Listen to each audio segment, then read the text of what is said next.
qara'atil mar'atu, c'est-à-dire qu'elle entame ses menstrues ou qu'elle est en période de pureté, les deux sens en même temps.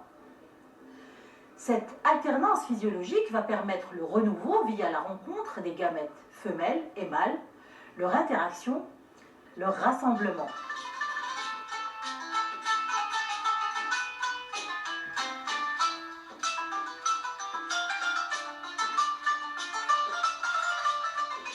On dit également qara'atin naqatu, la chamelle est pleine, ce qui veut dire qu'elle porte un embryon ou qu'elle va mettre bas.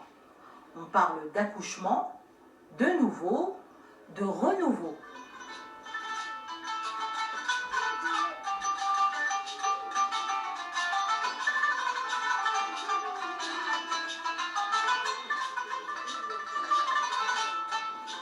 Il y a évidemment tous les sens que l'on connaît plus communément.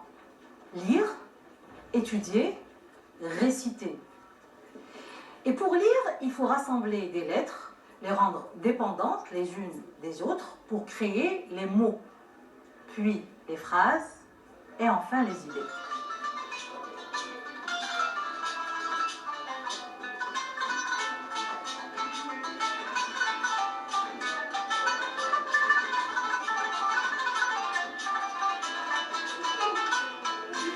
Qara'a, c'est aussi prier, entrer en communication avec son créateur. On dit aussi aqra'atir riyahu, les vents soufflent. Des vents qui vont rassembler le pollen à un endroit donné, à un moment donné, pour permettre la fécondation, le renouveau.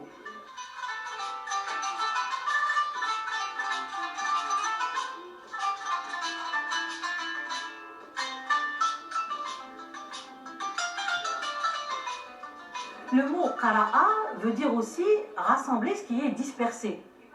Enfin, qur'a, avec un soukoun sur le ra, le r, veut dire aussi l'éminence de quelque chose. De là, les linguistes et les historiens de la langue arabe ont déduit que les trois lettres qara'a portent en eux deux grands sens. Le rassemblement, al-jam', et l'interaction, al-ijtima'. Le rassemblement et l'interaction dans un mujtama', une société, rendent éminent la création du nouveau, le renouveau.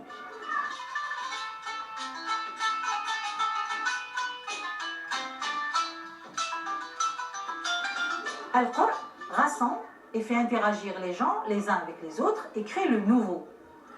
Al-Qur'an rassemble à travers la parole pour donner naissance à quelque chose de nouveau. Lorsque le Coran est récité et sans